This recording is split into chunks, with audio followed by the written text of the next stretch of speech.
Hey Rebels, I'm Rocky. And this is Regina, and you're listening to the Artist Rebellion podcast. Whether you're an established artist looking for that extra push or a budding creative eager to make your mark, we have room for you here. We're going to talk about boundaries. Ouch. Boundaries are hard. Boundaries are mean. But they seem mean, they seem scary, but once you employ them, they're life-changing. And that's true in our art, but it's also true in every area of our life. And I think it's finding a balance when in your entire life that you have to start understanding what those boundaries are for you as a human being and as an artist. So what are some ways that you employ boundaries for yourself, Rocky? Well, during your artistry or Yes. as a human being, mother, wife, etc. How do you co-create with boundaries?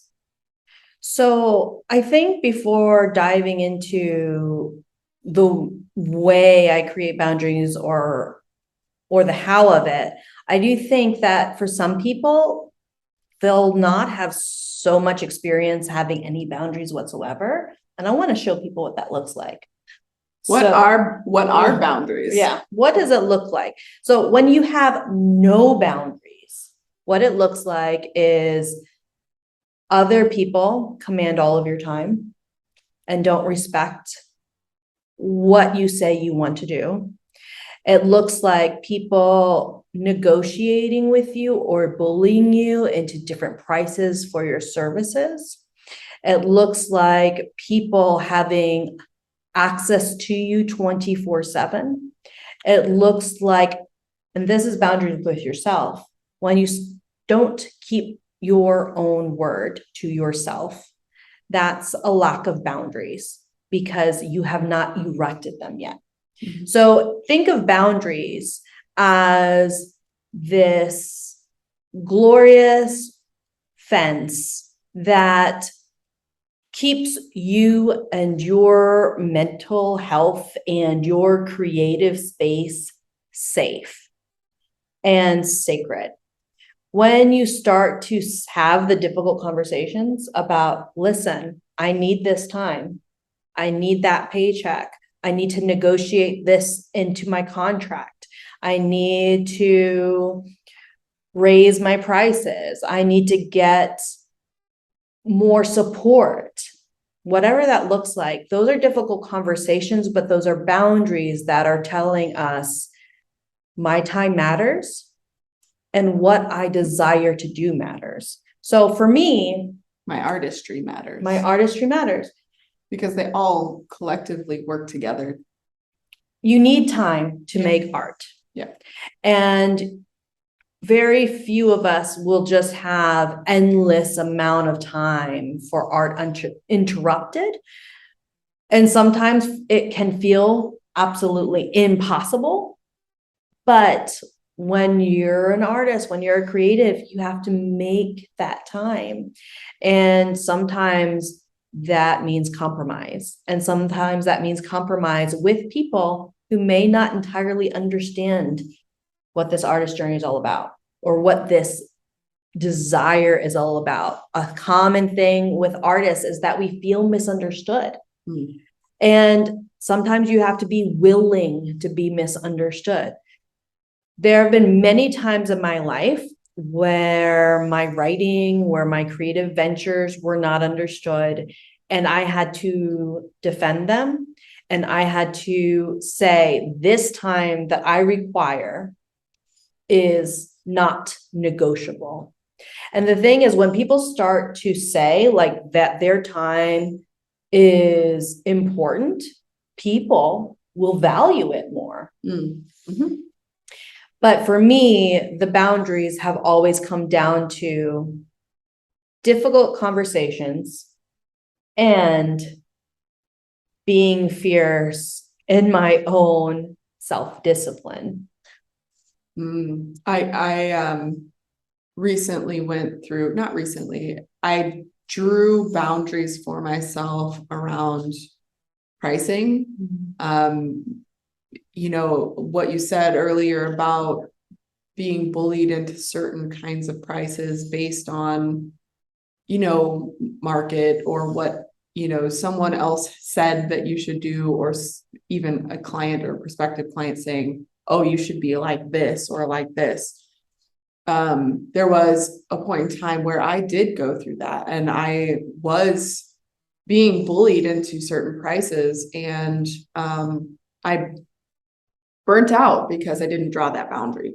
And I think it's super important to draw the boundaries around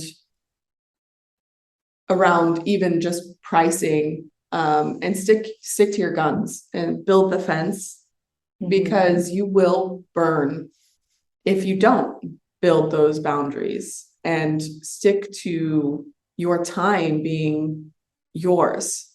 That boundary that you're building will protect you from many things like burnout, anger, resentment, because as artists, if we don't create, I feel like we slowly like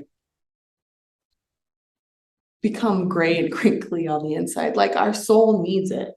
Our soul needs to create. And when we don't give ourselves time within our boundary, we will shrink, and we will become small, and we won't believe in ourselves.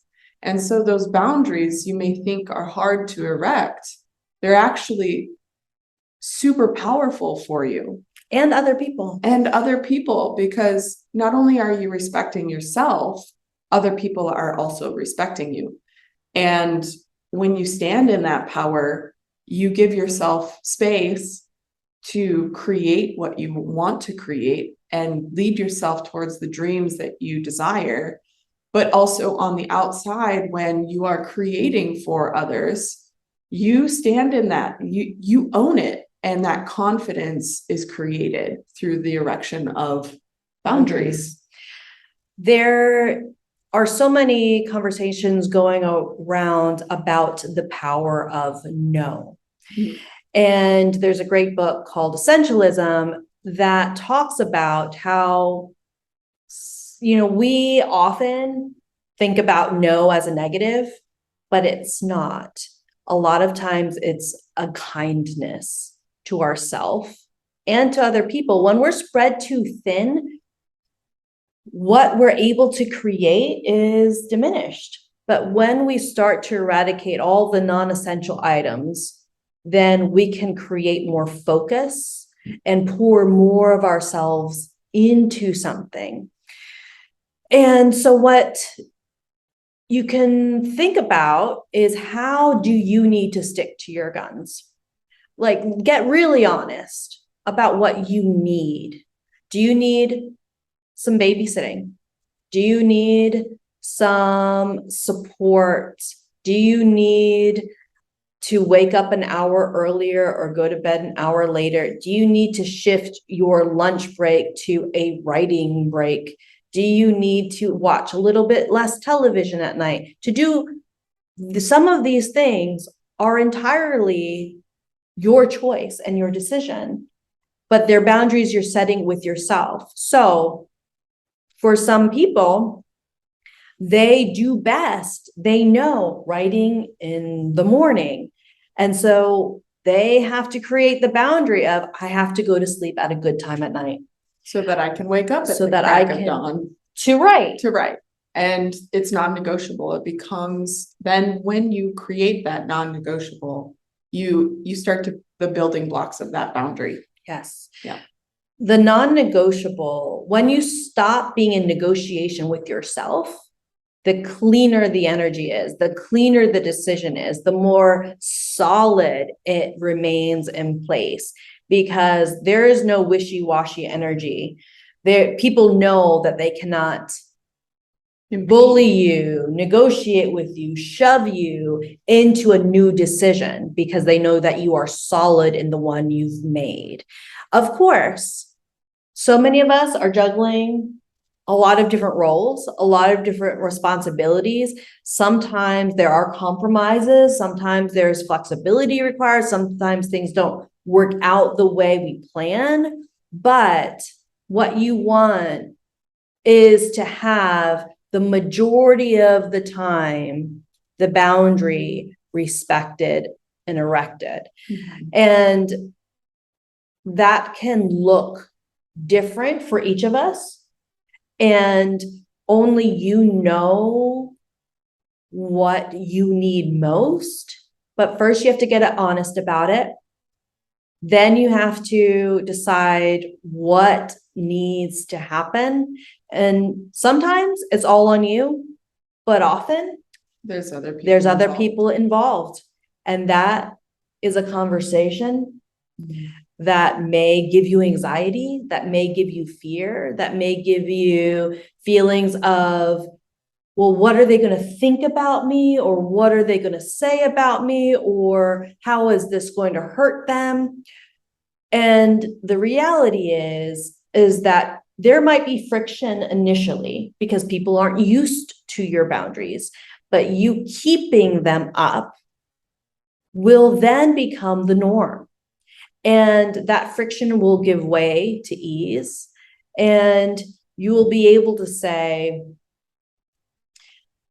that the people that you are in relationship, there is a mutual respect because you honor each other's boundaries. So whatever that looks like for you. Yeah. Take a good look around your space. And see where those leaks are, right? And I feel like they are like leaks, like just leaky time, leaky energy, and see where you can start building those blocks. You know, is it multiple spots, you know, that you're leaking from, or is it just one big one that you need to tackle? Whatever your circumstances look like, start to look for those leaks.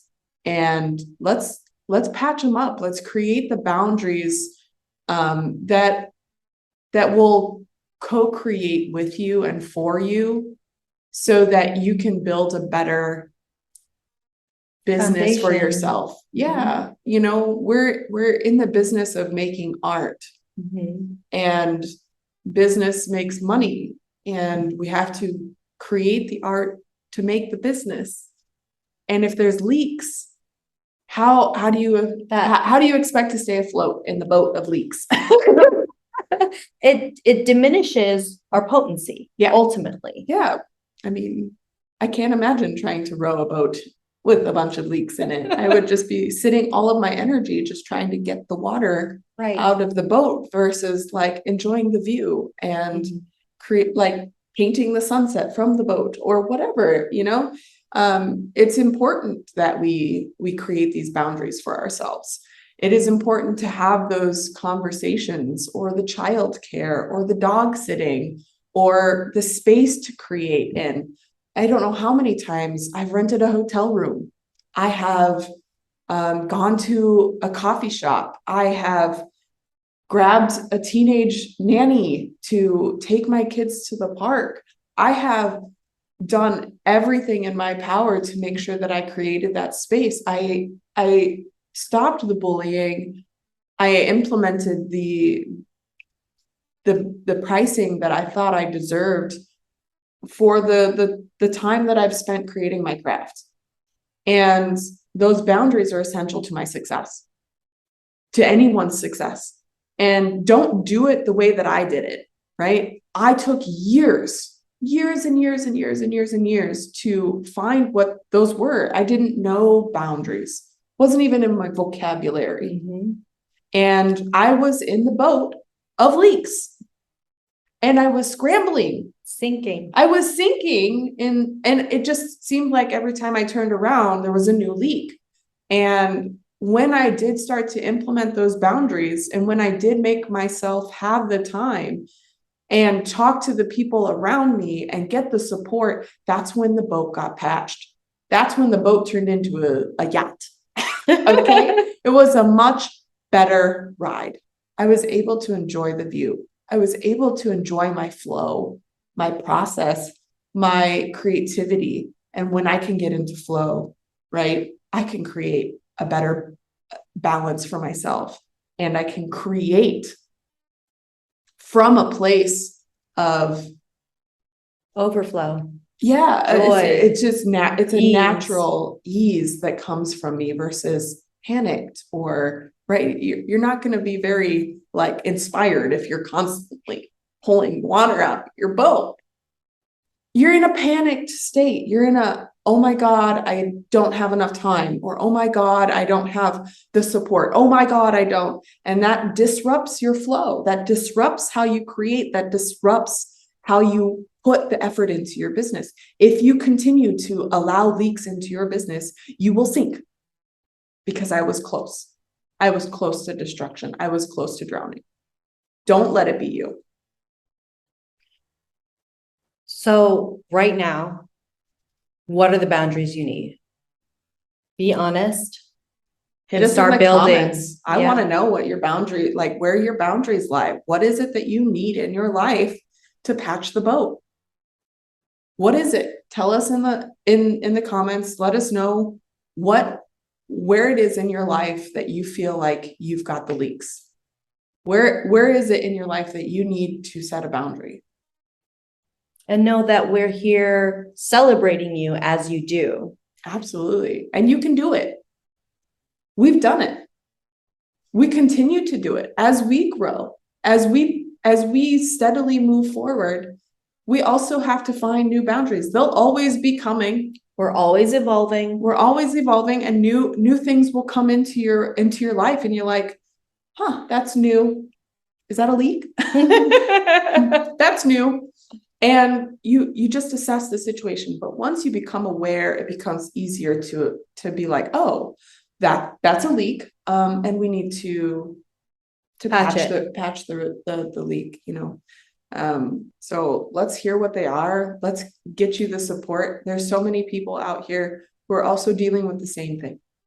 And we can patch together. Like we'll just have a row of boats and we'll all just work on them to collectively raise the standard of boundaries. We can create for ourselves. We can create those invisible lines of, this is a hard no. This is I need support. This is a leaky boat. I need to patch. And I'm ready to do it. And I'm ready. You will love it. It's hard at first, right? You will love it. Then like Regina says though, it's hard at first. Yeah. But then the ride is so much better. You've got this. You got it. Thank you for listening to the Artist Rebellion podcast. Remember, be brave, stay rebellious, and we'll catch you next week. Giving you it's a different word for giving, like words. Words. What are the words? What's the fucking word?